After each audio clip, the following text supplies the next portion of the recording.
So we finished the workshop on the 8th, and then we got the Continental Trailway bus to come back to Mississippi. And we got to Winona, Mississippi at the bus terminal. When I looked through the glass, I saw the people rush out, and I stepped off to see what had happened.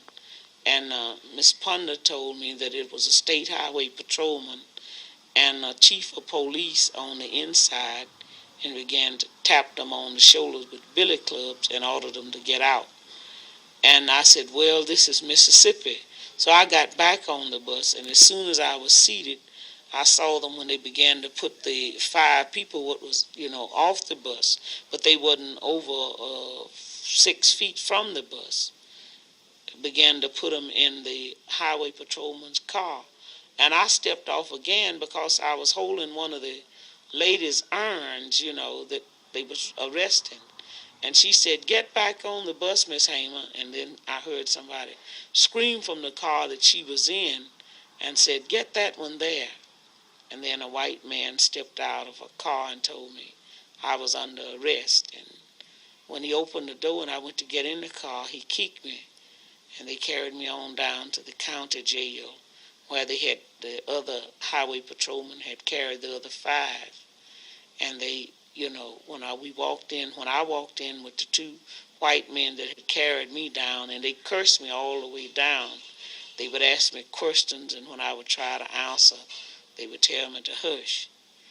I was put in a cell with Miss Sylvester Simpson, and after I was put in this cell, I could just hear some horrible screams and horrible sounds, of licks. And I would hear somebody when they say, can't you say yes, sir, nigger? Can't you say yes, sir? And they would call her names that I wouldn't want to go on tape. And she said, yes, I can say yes, sir. So I said. And she said, I don't know you well enough. And I would hear when she would hit the floor again. And finally she began to pray. And she asked God to have mercy on these people because they didn't know what they was doing. And then 3 white men came to my cell. And one of them was a state highway patrolman because he was wearing a little silver plate across his pocket that said John L. Bassinger. And he asked me where I was from, and I told him I was from Rouville. And he said, I'm going to check that. And he went out, and I guess he called Rouville. And they didn't like me in Rouville because I worked with voter registration there. And when he came back, he said, you damn right. They said, you're from Rouville, all right. And we going to make you wish you was dead. And they led me out of that cell into another cell. And he gave a Negro prisoner a blackjack. And he ordered me to lay down on a bunk bed. And a Negro prisoner said, do you want me to beat her with this, sir? And he said, you're damn right, because if you don't, you know what I'll do for you. And I laid down on the bunk like he ordered me to do. And the first Negro beat me. He beat me until he was exhausted. And after he beat, the state highway patrolman ordered the second Negro to take the blackjack. And during the time he was beating, I began to work my feet because that was a horrible experience. And the state highway patrolman ordered the first Negro that had beat to sit on my feet while the second one beat. And I just began to scream where I couldn't control it. And then the white man got up and began to beat me in my head. I have a blood clot now in the artery to the left eye and a permanent kidney injury on the right side from that beating. These are the things that we go through in the state of Mississippi, just trying to be treated like a human being.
December 1955 was when the freedom movement came alive. And because of Sister Rosa, you know, we don't ride on the back of the bus no more. You know, Sister Rose, she was tired one day after a hard day on the job.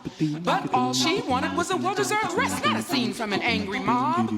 The bus driver said, you got to get up, cause a white person wants that seat. Well, Sister Rose said, no, not no more.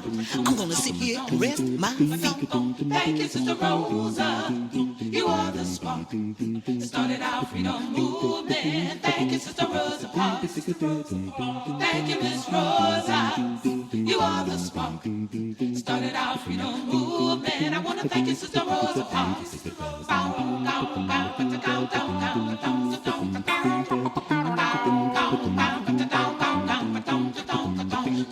Now the police came without fail and took Sister Rosa off to jail. $14 was her fine, and Brother Martin Luther King knew it was our time. The people of Montgomery sat down to talk, and they decided that all God's children should walk until segregation was brought to its knees and we obtained freedom and equality.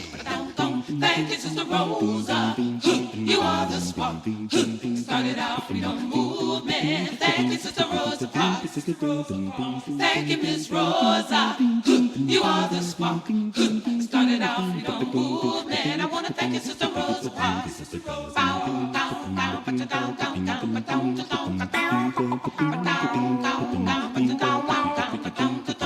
So we dedicate this song to thee for being a symbol of our dignity.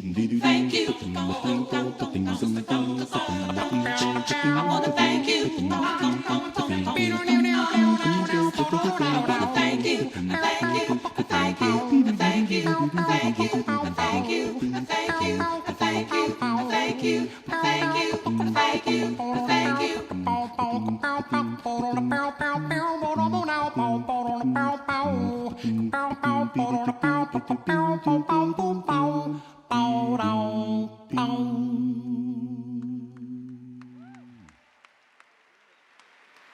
I felt that I was not being treated right and that I had a right to retain the seat that I had taken as a passenger on the bus. The time had just come when I had been pushed as far as I could stand to be pushed, I suppose. They placed me under arrest. And, well, I wasn't frightened. I don't know why I wasn't, but I didn't feel afraid. I had decided that I would have to know once and for all what rights I had as a human being and a citizen, even in Montgomery, Alabama.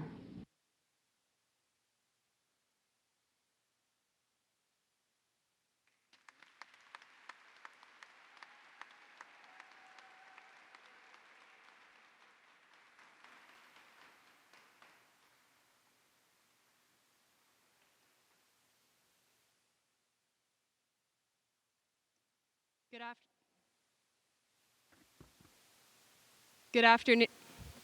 Mic, please. Good afternoon. My name is Marisa Williams, and I am this year's Black History Month Committee Chair.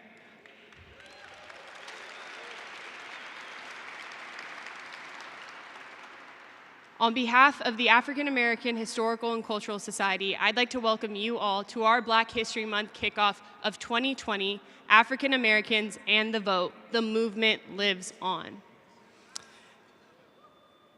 Now, this theme emphasizes the ongoing struggle on the part of both Black men and Black women for the right to vote. It also includes the rise of our Black elected and appointed officials at the local and national levels, campaigns for equal rights legislation, as well as the role of Blacks in political parties. So our program today, as you first witnessed, will embody this theme, and the program that we have for you for the rest of February will emphasize this theme as well.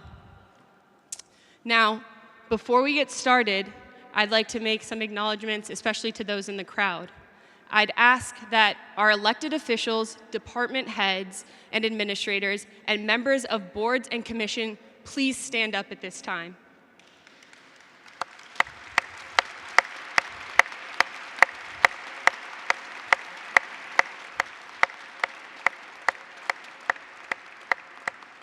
Thank you all for joining us here. Moving forward, I'd like to thank our sponsors. As you see in your individual packets, I'd like to thank, first and foremost, our presenting sponsor, the Each Foundation, which prides itself on being radically inclusive and open to all interested parties, one and the same, to each their own. I'd like to thank our gold sponsors, the Lyft Company, Seven Hills Property, and the Swinnerton Foundation. To our silver sponsors, the Golden State Warriors and 5 Point. Thank you for supporting and making contributions to our program here today. Please give them a round of applause.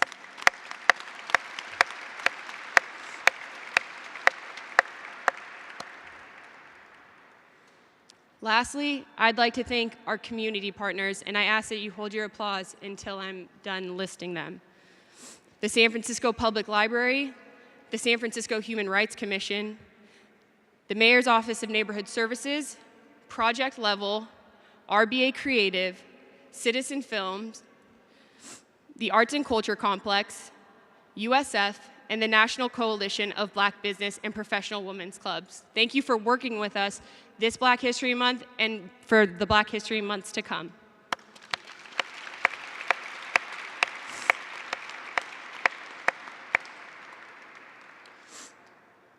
Now, as I mentioned, our program today will really embody the theme of African Americans in the vote. To start us off, I'd like to invite Minister White from the Glide Memorial Church to deliver our invocation. Following Minister White, we will have Vernon Bush, musical director of Glide Memorial Church, to lead us in our Negro National Anthem. Minister White.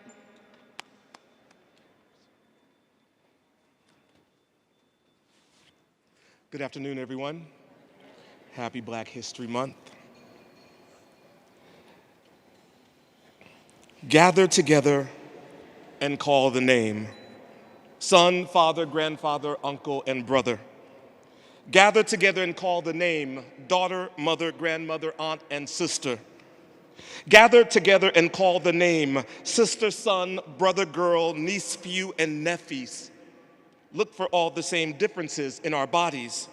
Lips that we know are full with kiss, noses that we know swell with shine, foreheads that soak sun and reflect moon, hair that naps tight with curl. Be told we are sons and daughters from a long line of sons and daughters, and we who have been taught to forget are remembering our own today. And we will tell and retell our stories and our histories.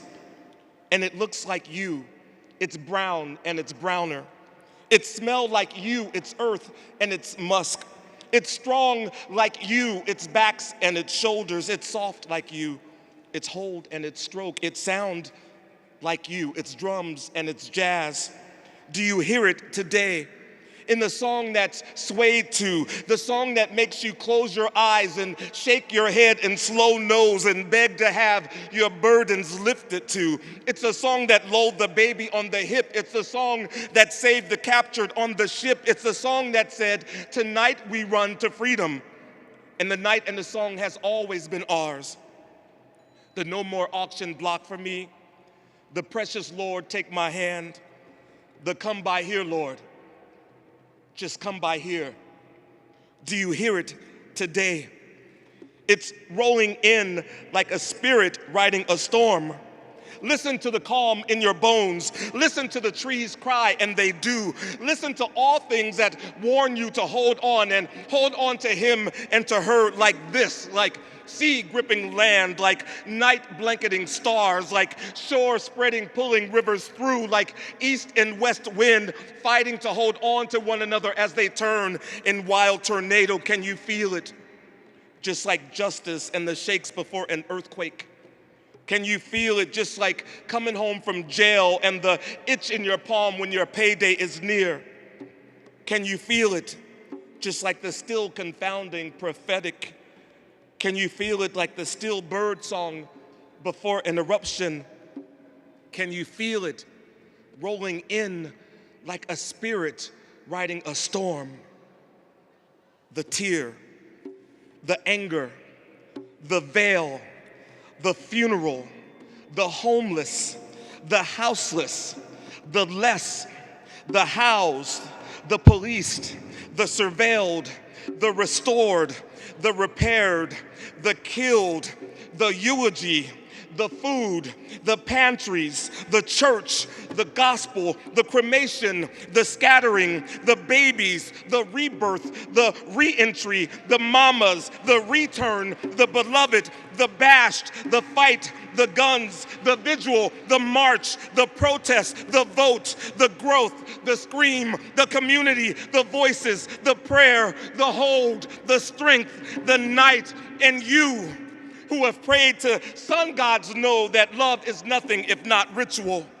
And you who have held on to centuries know that survival is nothing new. And you who have gone inside one another know that it is deep enough to hide one another. So gather together and call the name. Son and daughter, from the Fillmore to the Bayview, in the club and in the bar, until it burns in the roof of our mouths. Gather together and call the name father and mother, from Civic Center to Japantown, in the rehab and in the recovery, until it melts like butter candy under our tongues. Gather together and call the name grandfather and grandmother, from the Tenderloin to Nob Hill, in the kitchen and in the food pantry, until it runs through thick like blood. Gather together and call the name uncle and aunt, from Chinatown to the Excelsior, in the church and in the choir, until it raises our voices to gospel. Gather together and call the name brother and sister, from the outer Sunset to the Western Addition, in the encampment and in the tent.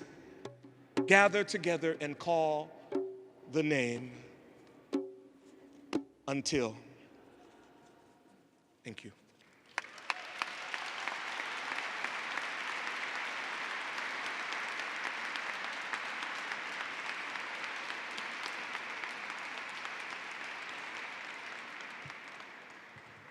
If you open your programs, the lyrics to the Negro National Anthem is in your program. Please feel free to sing along with us.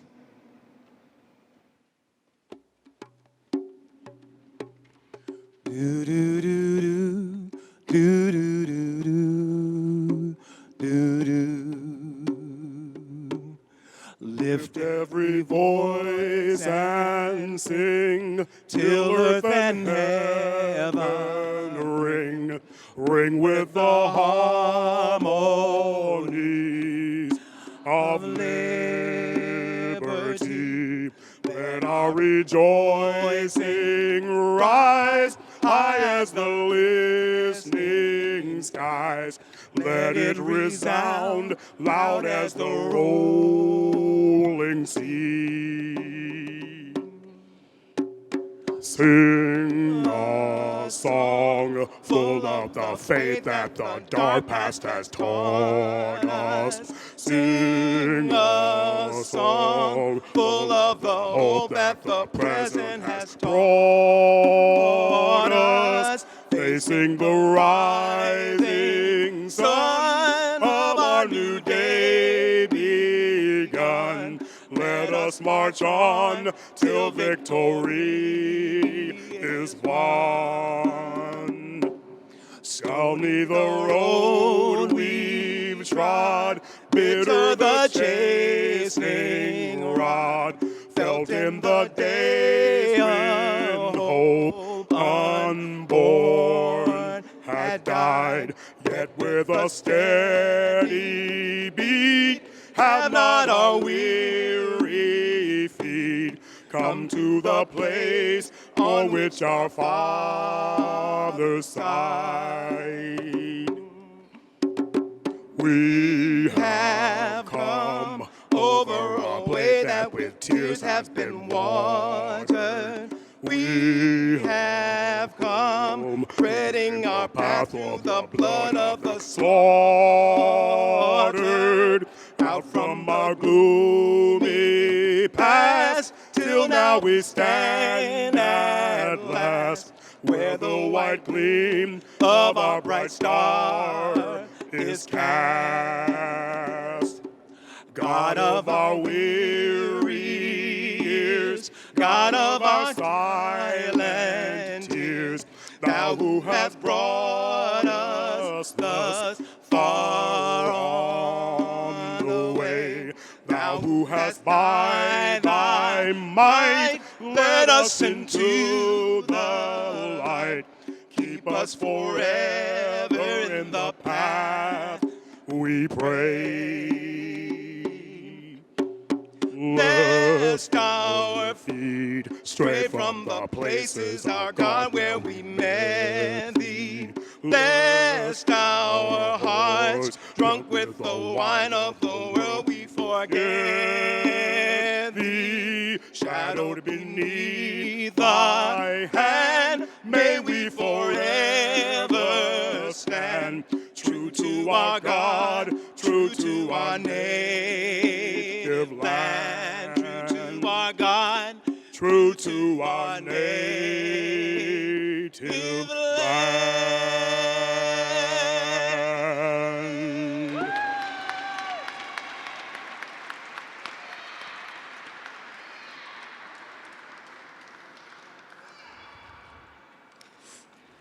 Okay. Moving forward in our program, our next speaker really needs no introduction. You all recognize her, born and raised in San Francisco, a product of San Francisco Unified School District, and here to speak to our theme, Mayor London Breed.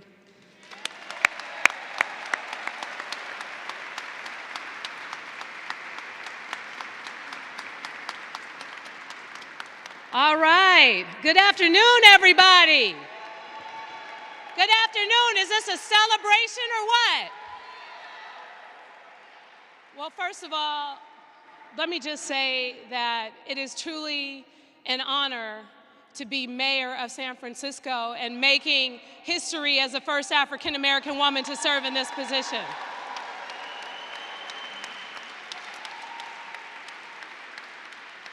But I know I stand on the shoulders of those who have struggled and bled and died to get someone like me in a position like this. And I know it's no accident that I'm here at this time when we are talking about the African American and the vote. And we only need to look right here at San Francisco to see the challenges that we know still exist in this city as it relates to African Americans. Many of the struggles of this country and the benefits that we enjoy now are because of so many leaders during the civil rights movement, people who paved the way, people who put their lives on the line so that we can have the opportunity to make our voices heard. People like Fannie Lou Hamer, who was fired because she registered to vote. People who were hung because they dared to try and register other African Americans to vote. Let us not forget that this is not distant history. This is in the 1960s and 50s and 70s when this occurred. And when we bring that fast forward today in San Francisco, yes, I'm so grateful and I feel so blessed to have made history. But I also feel a huge responsibility because of that. When I look at the fact that we have in San Francisco less than 6% population of African Americans, and when we look at the people who are homeless on our street, 37% are African American. When we look at people who are involved in the criminal justice system, our kids who are dropping out of high schools and the challenges that continue to plague our community more than any other community, even in liberal San Francisco. And let me tell you, it breaks my heart that in a city with less than 6% of an African American population, we have about 36% of those folks who are registered to vote, and we have a number of folks who still are not turning out to vote. Less than about 7,000 African Americans turned out to vote in San Francisco this past November. So we know we have work to do. And I noticed this past election that there weren't a lot of people who were running for office going to the African American community and showing love and support and respect to the African American community during this past election. It is time that we recognize that the African American vote matters in this city.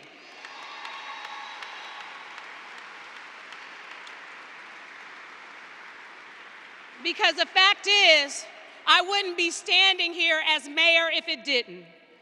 I wouldn't be standing here. The fact is, all around this country, all of the folks who are running for president, they are looking to the African American community for support. They are coming to our community. It's important that we know how strong our voices really are, how much our community really matters. And that's why I know what my responsibility is.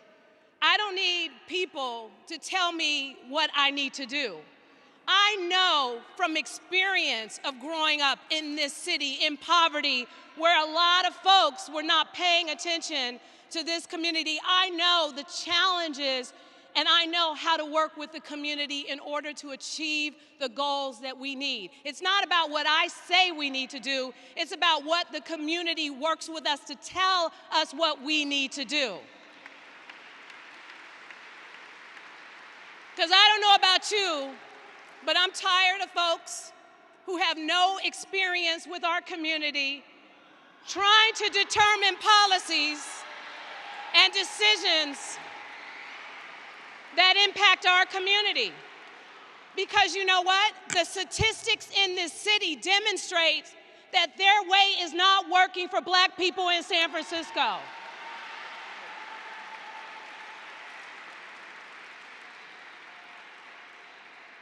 So I want you to know that it's not just because I'm African American. It's because anyone who is mayor or an elected official in this city or a leader or doing any work in this city should want to do everything they can to change what we know is wrong as it relates to things that we've done that have not led to changes in the African American community. And I'm just going to call the city out on this too, because we know that San Francisco has been messing up even with our city employees. We know that we still see disproportionately a larger number of African Americans who are fired from their positions more than anyone else. We know that discrimination still exists, and we know we have work to do. I am not blind to the fact that this has been going on for generations, that there have been challenges and struggles. So it's time to do things differently. It's time for us to come together. It's time for us to roll up our sleeves to do the work. We can't just show up during Black History Month. We have to show up at the Board of Supervisors when they're trying to cut funding to our community. We have to show up at meetings, and guess what? You have to also tell me what's going on so that we can make changes. I am not going to be able to turn generations of discrimination and challenges that had existed in this city way before I was born around in a day. And I'm not going to be able to do it alone. I need you. I need you to register and vote. I need you to be counted in the census for 2020.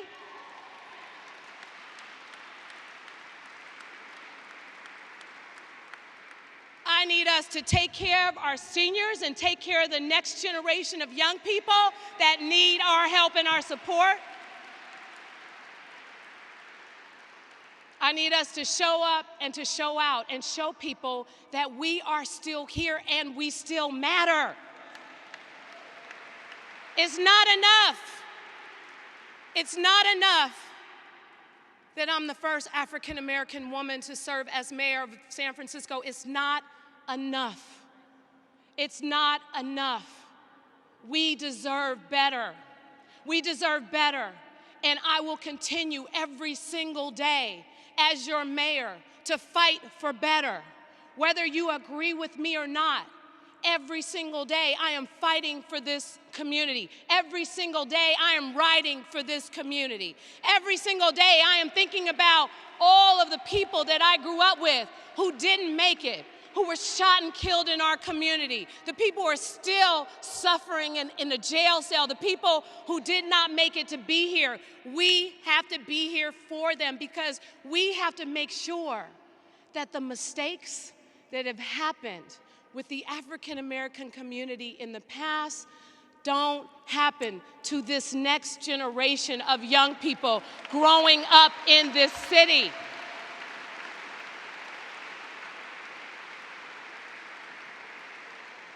We have a responsibility, and I'm happy to be here, to work with you, to represent you, to do what's necessary to get to a better place.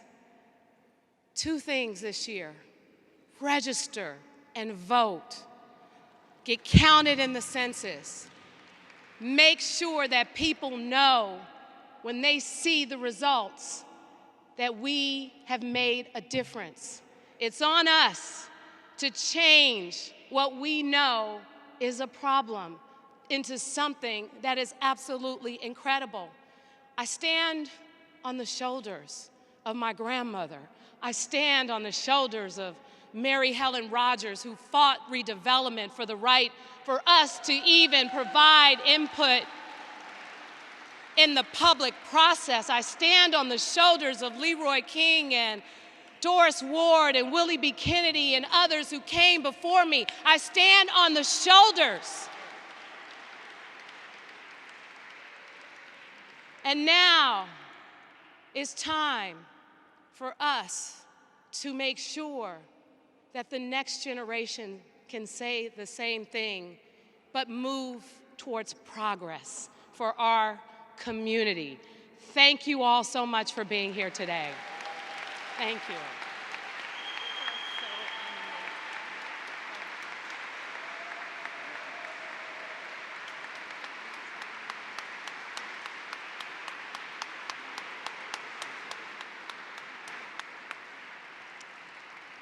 I told you she really didn't need any introduction, so I'm gonna cut my words and invite next Supervisor Shamann Walton of District 10 up.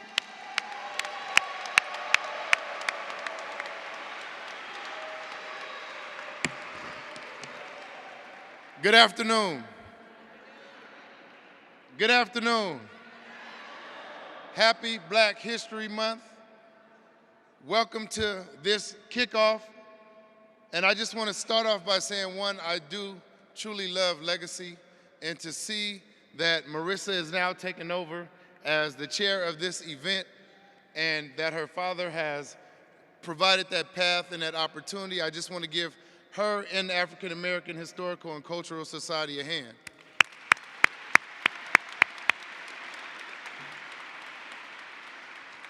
I also want to acknowledge the work of the Black Student Union voter registration project, the fact that we are working to pre-register young people, to pre-register black people, to make sure that they understand how important their voice is.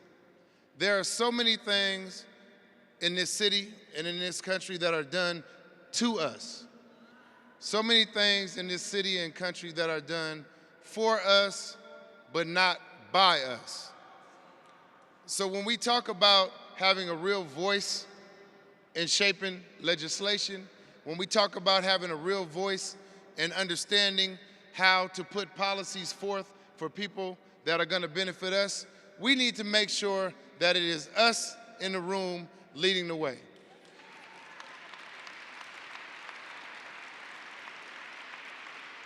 And as we look at the current place and status of black people here in this country, we must never forget the struggles of the people who have come before us. You heard Mayor Breed say that she is only here because of people who laid a path before her. The same goes for me. The same goes for our black department heads. The same goes for our black executive directors. The same goes for our black commissioners. The same goes for all black leadership here in San Francisco.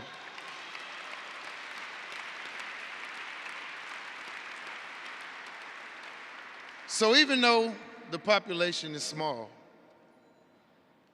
we are at a pivotal point where we are beginning to recognize the importance of making sure that black folks are made whole in this city. You heard Reverend Brown talk about reparations. You heard many black leaders in community talk about reparations. I am so excited now that my office will be introducing a resolution on reparations on Tuesday.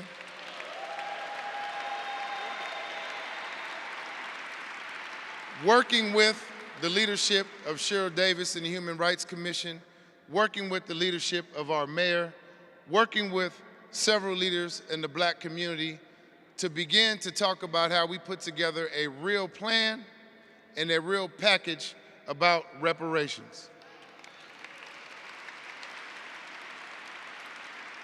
We convened a meeting earlier with some black leaders, and of course everyone wasn't in the room. We will be convening conversations over the next month in Lakeview, Bayview Hunters Point, the Western Addition, the Tenderloin, and other communities to talk about what we want to see on a working group that will come together to put the components of this reparations plan and package together. And we're going to need voice from everybody, because this is not Shamann's initiative.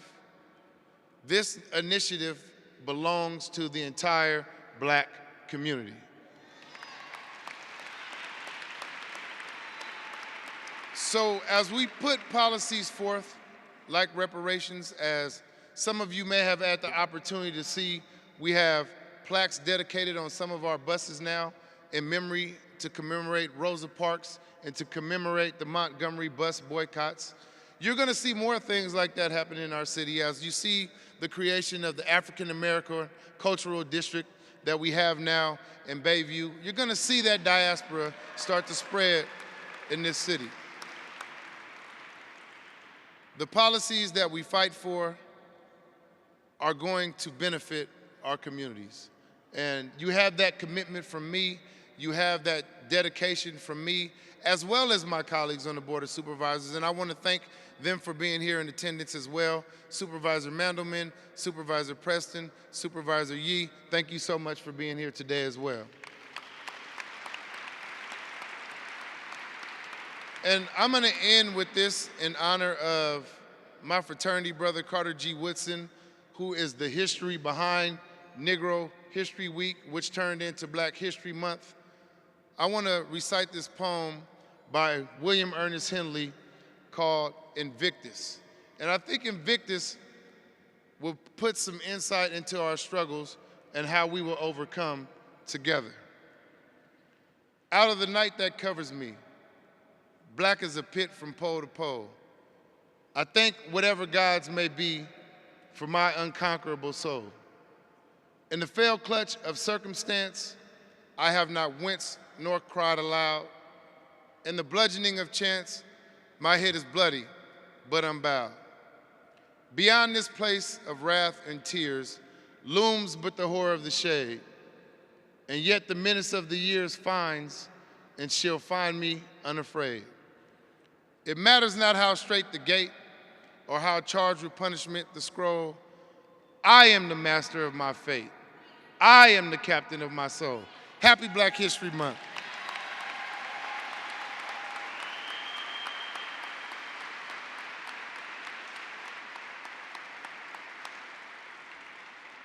Thank you, Supervisor Walton. Next, our keynote address. You may know her as the co-creator of Black Lives Matter. She is also the founder of Black Futures Lab, which focuses on getting Black people involved in politics. Miss Alicia Garza.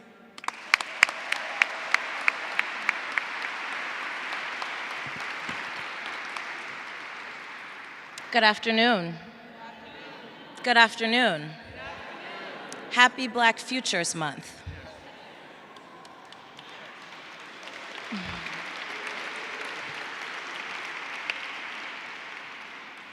It's an honor to be back in San Francisco, to speak with you today, and thank you to the San Francisco African American Historical and Cultural Society for having me.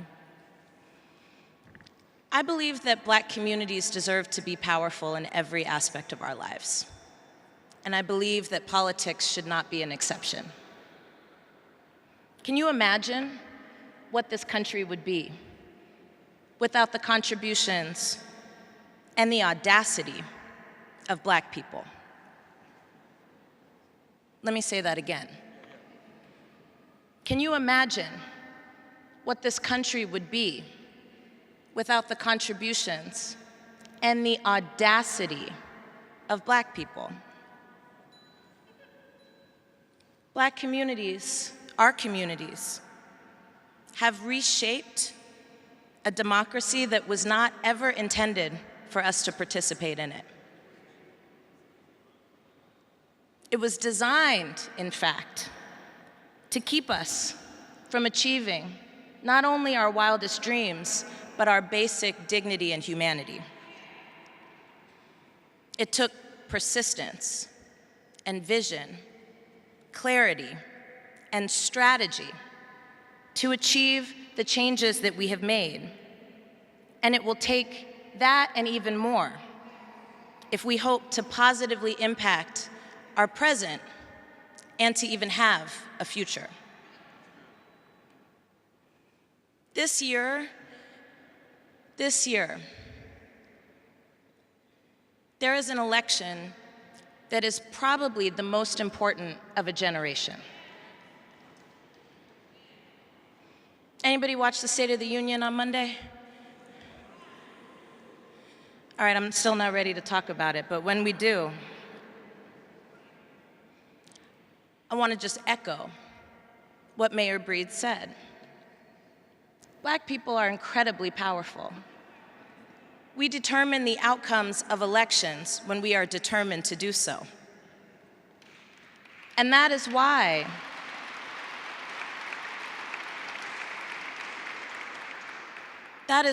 on the national stage this week, you heard so many platitudes to Black communities. You saw scholarships being given out, promises for more funding for HBCUs. You saw Tuskegee Airmen being awarded and honored. You saw victories being touted around our criminal justice system. But yet, when we look around, when we look at our families, what's going on in our homes and in our communities, we don't feel that change.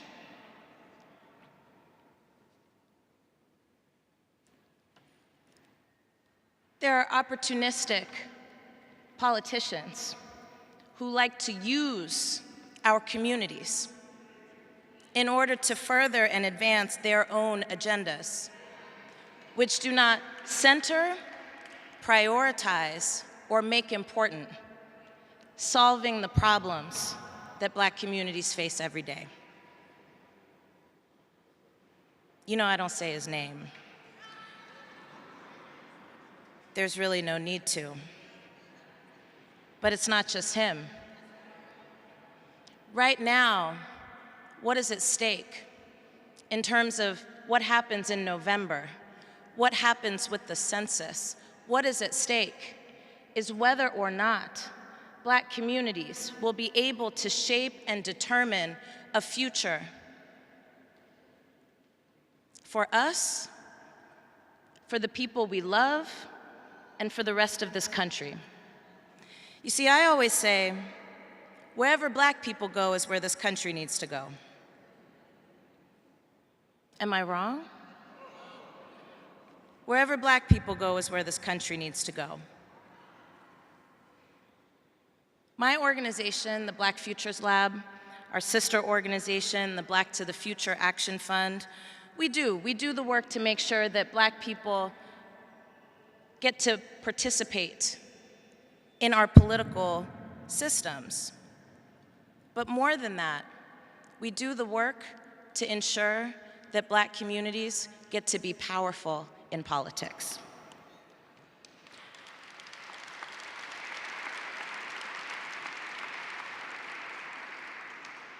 We know that when our communities are engaged, often, early, consistently, not just when people want stuff from us. We know that when our communities are united and organized, that we can determine what happens in this country and what doesn't happen in this country.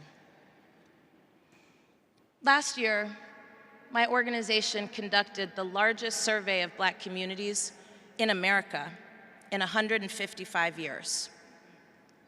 We talked to more than 30,000 Black people in every state in this country, from every political persuasion and perspective, folks who lived in rural areas and urban areas, folks who are incarcerated and formerly incarcerated. I mean, we went into jails and prisons. We talked to folks who identify as lesbian and gay, bisexual, transgender, gender nonconforming. We talked to Black people who are migrants to this country and Black people who were born in this country. And I can tell you, we're not a monolith, but there's a lot that we agree on.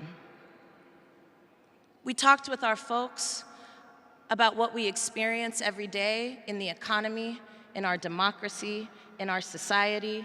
You can find that information on our website. I won't get into it here, but I will say 2 important points. Number 1, half of every single person that we talked to said that they believed that politicians do not care about Black people.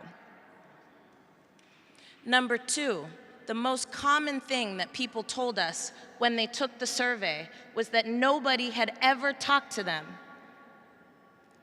about what they experience, what they long for, and their ideas for how to solve problems.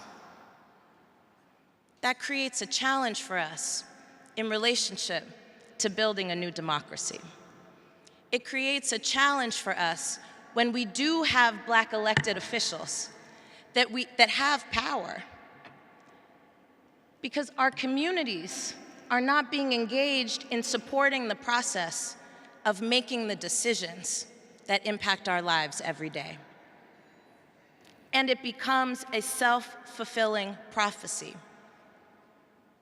I'm so proud to see Mayor London Breed as the mayor of this city.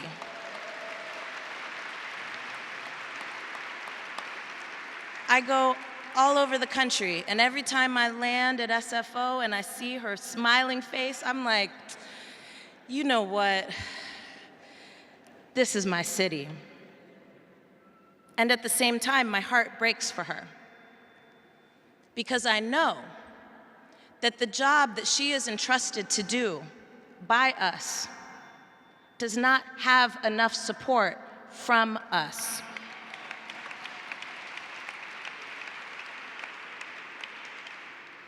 I don't believe in shaming us, because there are a lot of reasons that Black people are not able to engage and be involved. I don't believe in shaming us and telling us that if we don't participate, we don't matter, because I don't believe that that's true. But I do believe in encouraging us to get organized and stay organized. I do believe in reminding us that what we leave on the table, somebody else will eat. I do believe in reminding us that if we hope to advance the struggles of the people whose shoulders we stand on, then we ourselves have to stand. On Monday, my organization is kicking off a nationwide initiative to expand the number of Black people who vote, to ask people in our communities who have joined organizations, who have attended a protest, but who have never been asked to register to vote, to do so. On Monday, we will be releasing a tool that talks about what it is that we care about. It's called the Black Agenda 2020. It's derived from the survey that we did with 30,000 Black people across the country, because somebody has to say that the issues that are important to Black communities matter. It's not enough for elected officials to be Black. It's not enough for elected officials to say Black Lives Matter. What we need are electeds and communities to be in the process of governance together.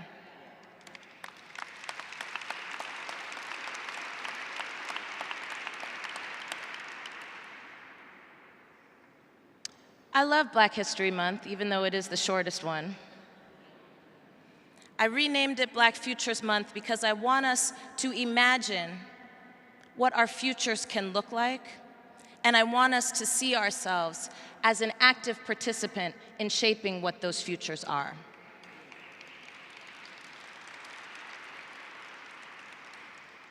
I'm so honored to have been raised by people who marched across the Edmund Pettus Bridge in Selma. I'm so honored to have sat at the feet and gotten smacked upside the head by people like Espanola Jackson. And I'm gonna tell you what they tell me, which is don't try to be me. I want you to make your own mark. We made mistakes that you don't have to make today, and also be clear about what your fight is actually for. We have to vote, but the fight is not about voting. Our ancestors did not die for our right to vote. Our ancestors died for our right to have power. Whoa, let me say that again. Rosa Parks wasn't tired. She was an organizer. The bus boycott was developed over the course of a year. And her being tired was a public narrative to help white folks understand what was happening in terms of these boycotts. She was not tired, she was tireless. Rosa Parks was an organizer. Similarly, our ancestors did not die for the right to cast a ballot. Our ancestors died for the right for us to be powerful in every aspect of our lives, to be involved in every decision made about us. Our ancestors died for the right for us to determine our own futures on our own terms and to not have our futures be determined by people who were not us. Our ancestors died because white supremacy is inhumane. Our ancestors died for our right to live in our full dignity. All of us to live in our full dignity. So when I say we should vote, we should. I got my ballot today, and it's filled out on my table. And I gotta go back through the booklet, because there's some stuff I don't understand. I gotta ask people, now what is this, and who is this? And I do this on a daily basis. Yes, vote. But don't vote just to vote. Vote to be able to determine your own life on your own terms. Vote to make sure that your community has everything that it needs. Vote to make sure that there are no decisions being made about you without you.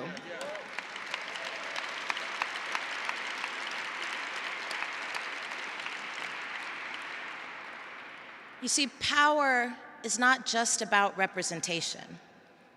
And if we didn't learn that under the first and maybe only Black president that this country will ever see, then we're in trouble. Power is not just about representation. Power is about making decisions. Power is about making decisions about where money goes and where it doesn't go. Power is about who shapes the story of who you are and what you want and what you care about. If I was an alien who dropped into this country from outer space during election season, I would think that the only thing that Black people care about is criminal justice reform and fried chicken. But we are so much more. You can't have criminal justice reform without reforming the economy. You can't reform the economy without reforming our schools. You can't reform our schools without reforming our healthcare system. None of these things are separate. Power is who gets to shape the story about what you care about, what you dream about, what you long for, what you'll stand for, and what you won't stand for. Power is about there being consequences when people disappoint you. Black people in this city have been disappointed for a long time. For a long time. We vote so that there are consequences for that. So we don't just walk around disappointed, but somebody knows their job is on the line if we're not happy. That's power. And if you don't believe me, ask Supervisor Maxwell, ask Mayor Breed, ask Ms. Davis. To sit in these rooms where decisions are being made and money is changing hands, and to be the only Black person in that room should tell you something about power.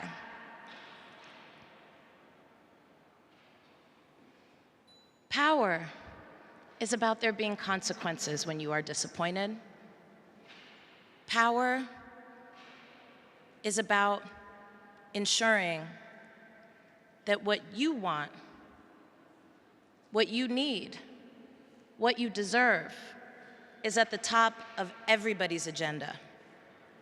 I am very clear about who has power in this city, in this state, in this country, and if I hope to change that, I've got to get organized, and I've got to organize my neighbors and my friends and my family and all of that. Voting is one tool that we use to get organized, to make our voices heard, to set our agenda. And our task, if we want more people to vote, more Black people to vote, is to be honest about why people don't. When we're honest about why people aren't engaged, we learn that some of us have lost hope that change is possible for us. When we're honest about why people don't vote, we learn that it's because we feel like decisions are being made about us without us anyway. We learn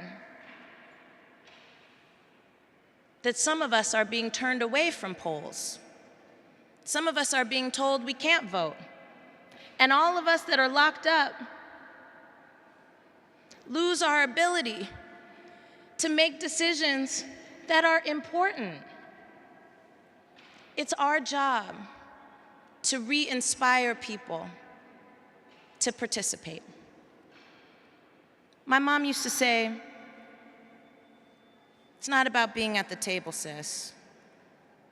Because if you're at the table, that means somebody else made a seat for you, they put a placard there for you, but you didn't get to decide who was at that table. It's good to be at the table, but don't you want to be the person who decides the guest list? I want to be the people that decide the guest list. There are people who I don't believe should be making decisions. There are people who I do not want to decide where money goes and where it doesn't go. There are people, and some of them are black. I'm gonna keep it 100.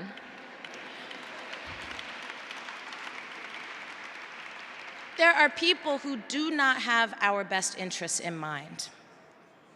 And so our vote matters because with our vote, with our participation in the census, we make clear who we want to represent us. We make clear that no decisions will be made about us without us, and we make clear, very clear, that we deserve to be powerful in every aspect of our lives.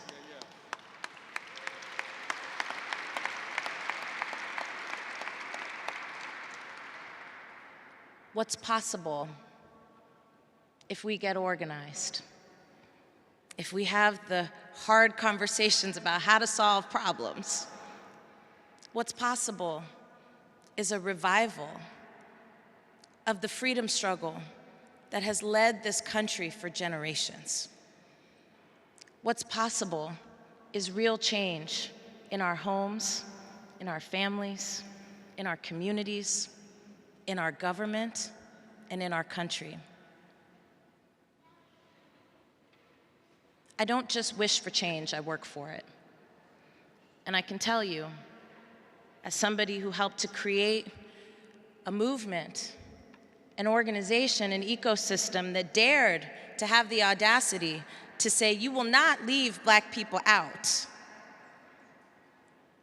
As someone who has spent years in this city organizing in places that we still don't see on tourist maps, as somebody who deeply loves and cares for us, let me just say, I believe in us. I believe in our ability to be powerful. I believe in our ability to make new mistakes. And I believe in our ability to win. Happy Black History Month and happy Black Futures Month.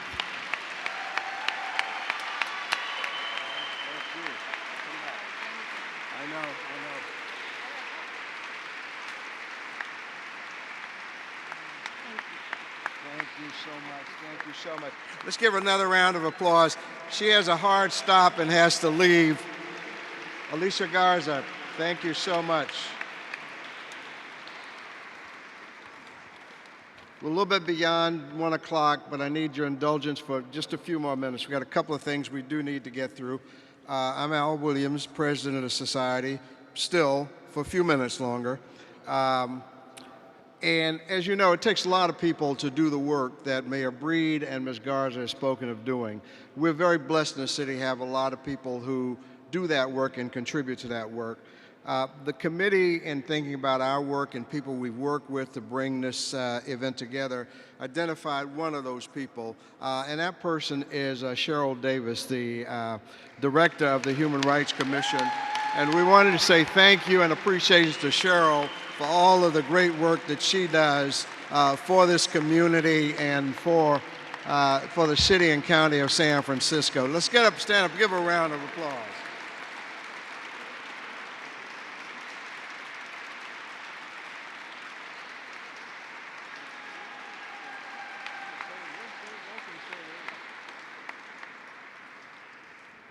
I am really surprised. David was like, they said you need to be in the room this time. I'm not, the only thing I'm going to say, folks know I love poetry and to share that. And I just think about your opening was so amazing. Thank you for that. And I just want to say, Maya Angelou, who somebody mentioned earlier, is like my poetic hero. And so I always think about in those moments in San Francisco when I feel invisible and I feel like I don't matter. I think about Maya Angelou's poem that says, pretty women wonder where my secret lies. See, I'm not cute or built to suit a fashion model size. When I try to tell them, they think I'm telling lies. And then there's a line that she says, now you understand just why my head's not bowed. I don't walk around and shout and have to talk real loud. When you see me passing by, it ought to make you proud. I'm a woman, phenomenal woman. And that I learned from Maya. And the last thing I will say to all of us is bringing the gifts that my ancestors gave. I am the hope and the dream of the slave. So we are all living in the dream that they dreamt, and now we need to continue that and continue the work so that the young people that live and thrive today can say that the dreams that we dreamed for them have come to be. So thank you so much for being here.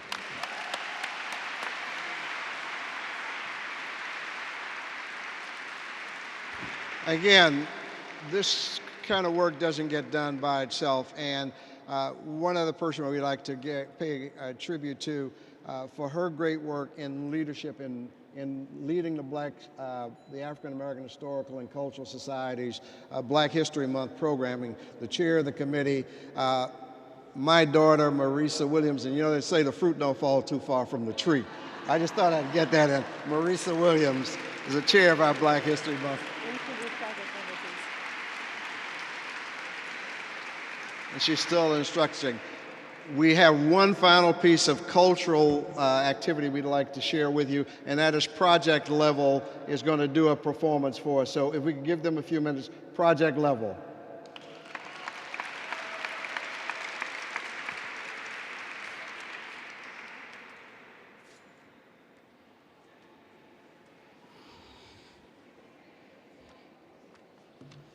Greetings.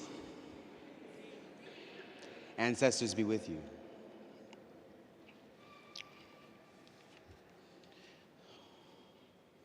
If all lives matter, then why are Black lives targeted? If location don't matter, then explain to me why and where tobacco is heavily marketed. Or that my zip code determines what I know and can grant me the ability to accomplish. Because although I'm birthed with the ability to astonish, I'm bonded by sacred knowledge that causes conflict. And the fact that you can probably answer concerns me about your conscience. They hang my ancestors by nooses who went for your nonsense. Trained nowadays to like the whips and chains, BDSM bondage, diamond chains filled with conflict, corpse of children found unconscious living the concept of the American dream. Vividly lacing plantation camps with concentration, contemplating their relief for which you're amused. Making them stitch together the tempo of heaven in deep sorrow, which gave you rhythm and blues. Not understanding our trap is the sound of us trapped, so we sip and lean our way to commune. A generation grown potent from too many fumes, mutated then mutilated and piled like dunes, labeled as goons, painted prejudice out of survival. Use my blood to record your Bible, overwork me, then call me entitled. Spend generations birthing your rival and stacking the bodies until they tidal like the waves on a foundation for an all-out hell revival. Sacrificing enough Black bodies to anger the gods and their disciples who carry rifles, built the Eiffels, and somehow feel my extinction is rightful. Flat out spiteful, caught in cycles, mind like cyclones while having a dream and being fetishized into one. I had a dream until they realized they used to trap us in slave ships with their fancy garments. Leave them plotting while plundering and yondering, and some arose and gullibly picked those like cotton, drawn to color like each other, wondering how can these be forgotten? only to put them close in range of the demons that boast and put them in shot if they try to hide. Not understanding the birth of the phrase fashion killer, we will use it as a filler to be beat by the thriller of poverty in which we identify, only to be fabricated into dog whistle jingles like cotton, the fabric of our lives, only to be seen rich by the sacred eye, only to be displaced by another lie. Tell me why I watched through my third eye as God took me on a journey through the mountains and dipped me in the fountains of my ancestry, allowed me to drink my history, which gave fruit to my mystery, and helped me unveil the shield of my craft, gave me a tongue of shield and spear, made my purpose clear, and asked the butterflies to drink my tears, gave me truth about visions smeared, mind free at last, showed me they blew the nose off my pharaoh, clipped the wings from his sparrow, looted his sacred room full of precious rubies and metals, rebuilt his face for the white race to feel equal and settle, while you and I hide to the popularity of genocide, but they should know that this here never dies. And understand me when I say I want more, I do not address the greed inside. Taken from the land of black faces, buried in sands, deep in tides that seep inside, covered in truth to the point that it seeps inside. I draw star charts in my mind that help me lead the way. Use the cosmosis of what was to help me see the way. And gifted this vision, unfortunately, I can see today. And at least to say, we have some work to do until we meet our day. I hope I said something that heavily moves you. Like you're captured by voodoo and it forces you to use all of your noodle. I want you to know that you embody a dream deferred. A raisin in the sun, a freedom fighter to kill a mockingbird. Eat every word, child of the land who's been turned into sheep and herd, who seems least concerned about the realities that we live that seem absurd, forging the flame of innocent names and making you repeat the words: Trayvon Martin, Alex Nieto, Sandra Bland, Shalim Tindell. So you tell me, if all lives matter, then why are black lives targeted? If location don't matter, then explain to me why and where tobacco is heavily marketed. Or that my zip code determines what I know and can grant me the ability to accomplish. Because although I'm birthed and bonded by sacred knowledge, it often causes conflict. And the fact that you can probably answer concerns me about your conscience. I'm Arvon Williams. Thank you.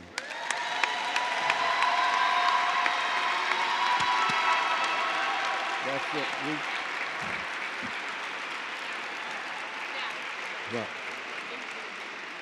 I'm sorry? There's more? How long do you... All right. Come on. I know. I got it.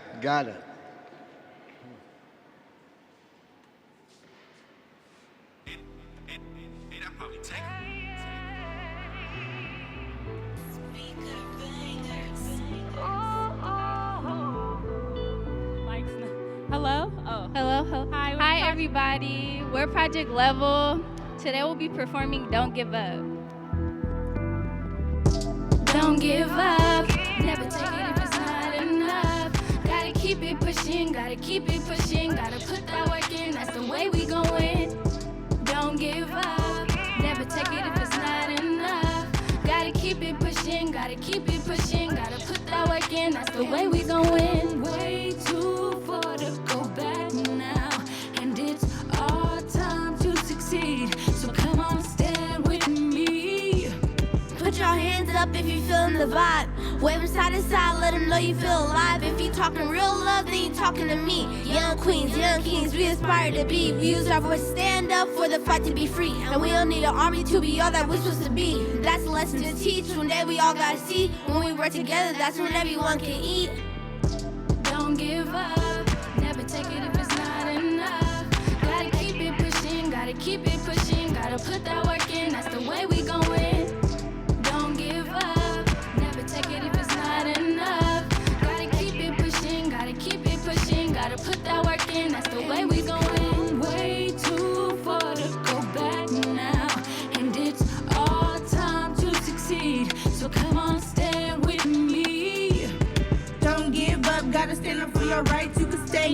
dark, or you could come to the light. Don't we all wanna chill, keep it real, living nice, trying to make it to the deals, to the hills, paradise. I'm a full-time winner, making sure my people time. It take a village if you know, do you know that I'm right? My time is money, so please don't play. I'ma stop right here, cause I could go all day. Sometimes you had to pick yourself up, cry on your own shoulder, give yourself love. Well, I'm here to let you know that you're enough, and it's alright, we're strong. It's time to right these wrongs. Don't give up, never take it if it's not enough. Gotta keep it pushing, gotta keep it pushing, gotta put that work in, that's the way we gon' win. Don't give up, never take it if it's not enough. Gotta keep it pushing, gotta keep it pushing, gotta put that work in, that's the way we gon' win. Way too far to go back now, and it's our time to succeed. So come on, stand with me. If you know I'm never quitting, I'm working till it's finished. They stay hating from the side, they surprised they ever didn't. Let me know you got my back, let me know if you're not with it. Don't just do it for yourself, you gotta do it for the children. Put your heart into it, it's that simple. You gotta move the way you do with no signal. I know my people got feelings that they can't show. Let's make it different, make it change, is what we here for. I promised that I was gonna make it right for my people. Stacking it high, focused on greatness, no more evil. Fighting these demons, moving faster, trying to slither. They breaking us down, hold up your crown, it's for your people. For the people we pray, the ones we lost in the game. Yeah, my man hurt, they say time is a pain. I can't even see the light, I don't feel so much pain. Rather see my people broke than lost in the game, huh? Way too far to go back now, and it's our time to succeed. So come on, stand with me. Don't give up, never take it if it's not enough. Gotta keep it pushing, gotta keep it pushing, gotta put that work in, that's the way we gon' win. Don't give up, never take it if it's not enough. Gotta keep it pushing, gotta keep it pushing, gotta put that work in, that's the way we gon' win. Way too far to go back now, and it's our time to succeed. So come on, stand with me. Thank you. Project Level, Project Level. Big Rich over here. Let's give him a round of applause. Project Level out of the African American Art and Culture Complex. Thank you all for being here with us this afternoon. The society membership table is over to the right. If anyone wants to join the society, we'd love to have you. Thanks to our sponsors. There are a number of other activities listed in your program booklet. Look forward to having you there. Thanks again. Enjoy Black History Month.